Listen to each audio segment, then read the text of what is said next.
VIS, and Bridge from Master of Data Science, Jen and Craig from Master of IT, great picture, and Michael from Master of VIS. Okay, next is our content. I will give a brief introduction of our project, and Great will show the overview of the project. And Jen and Craig will offer solutions to solve the problems, and Michael will make a conclusion. First, I will tell you guys news. I read it from the Age last week. And a Victorian citizen called Aaron, he was hit by a car that did not stop for him. A collision happened. The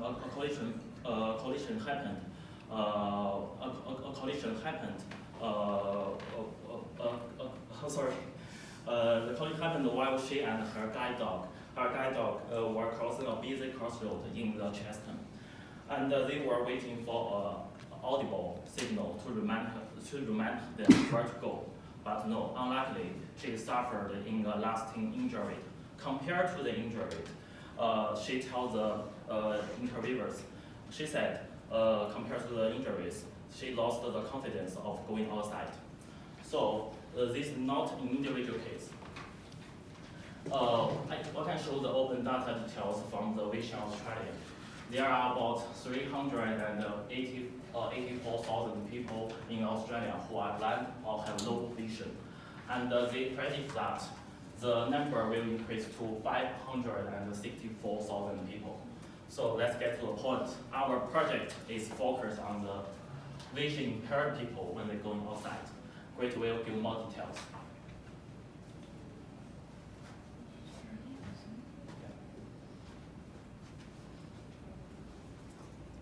So our target audience is visually impaired. Now they can be partially impaired or they are fully blind, either of the two. And the age group is between 18 to 50. That is the age group. Now the problem here is it is difficult for the visually impaired to commute. It can be by public transport or it can be by walking. These are the problems that the visually impaired face.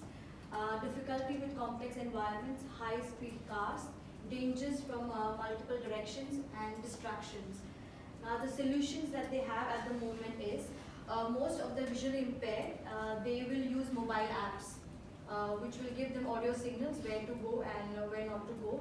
Second one is cane, so they will use a stick so that they can walk and it will tell them what obstacles are coming. That is the second solution. And the third solution is either, so if there's a visually impaired person, he will be mostly traveling with a sighted friend who has clear vision and who can, direct him where to go and where not to go. And the most common one is using guide dogs. So they train the guide dogs, which can help them commute from place A to place B. These are the 4 solutions. Now, why we are going to develop this app is because obviously everyone is using smartphones. So you will never get out of your house without a mobile. Like you can forget anything else, but you will never leave the house without a mobile. So that is why we are developing an app which will have 2 functionalities here.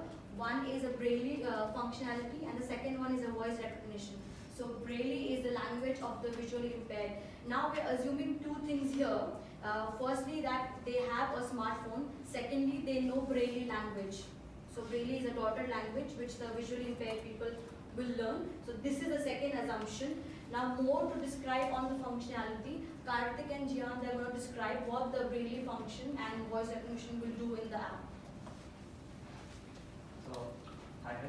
So how I'm going to implement Braille, we'll be implementing Braille is, it's not just for the output, it will be used to give input to the system. So since, why can't we use alphabets? Because alphabets can be complex and there may be confusions. Like if you're typing Y or V, there may be some mismatch or there's some confusion for the system to understand what you're trying to type. But if you see Braille, it's easy, like it's just the tabs, and with the tabs you can identify clearly.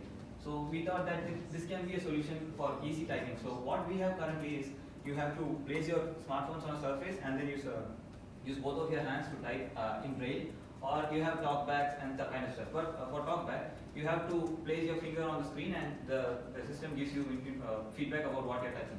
And even for keyboard, when you type some letters, it gives you what letters you're typing. But that's a small. The keyboards are very small, and like when you're going to touch, you're obviously going to make more mistakes, and this can delay your planning. So what we thought was we can give a whole screen to type the braille, and like once they'll also get a feedback. Once they type the alphabet, they'll get a feedback about what they have been typing. And since it's easy to differentiate among the alphabets, there's less number of chance to make a mistake, and they can just swipe on the screen to make sure if they're correct. On just for backspace, they will swipe right. This is how we are planning to implement the braille function and provide few functions. So what we are planning to do is, it may be tough for within the given deadline to implement to type whole address. So what we thought was we may give some standard gestures that implements only few functions at the first. For traveling or navigation, they may just save their home. Like they can save in planning phase. There's more basically, but so just consider there will be two modes. One will be planning mode and then the traveling mode. So during the planning mode, they can give input using the voice, saying that this will be my home address.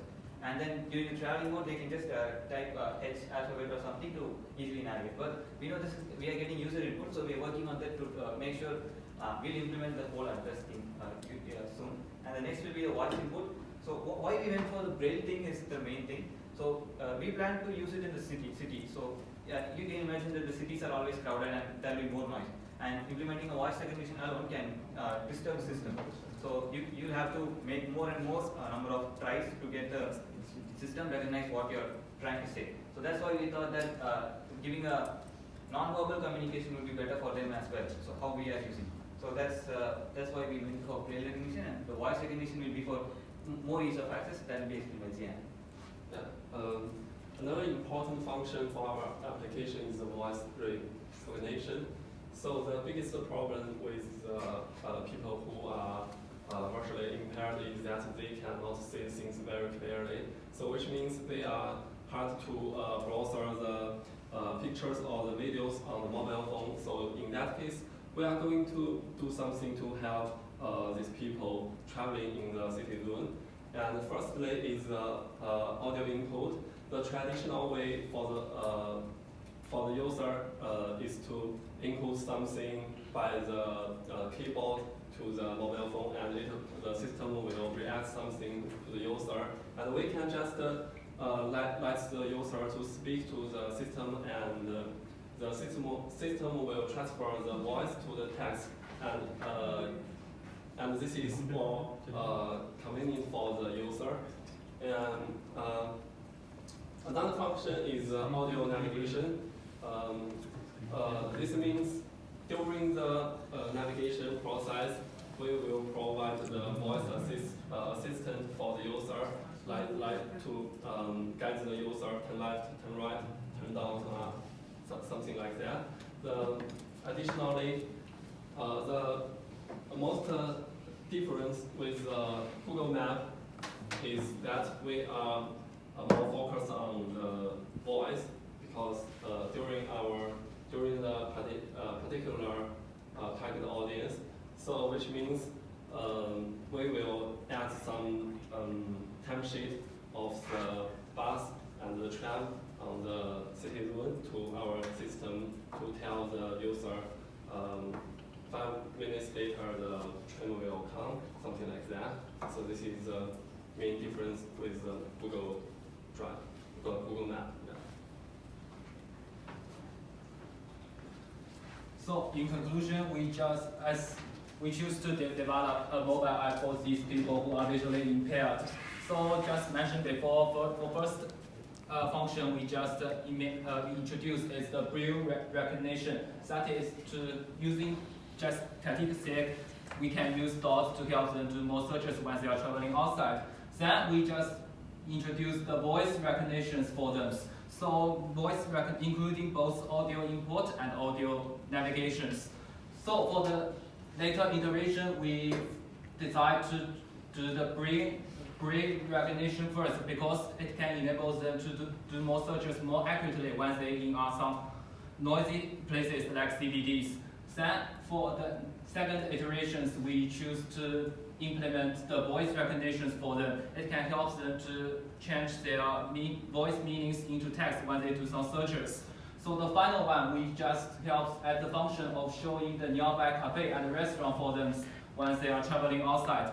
So for further development, for further improvement, so for the breed recognitions, we just plan to implement the grade 1 functions. So later we can implement the grade 2 or grade 3s.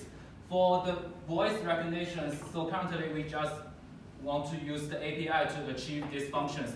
Then for later we can develop some language packages by ourselves.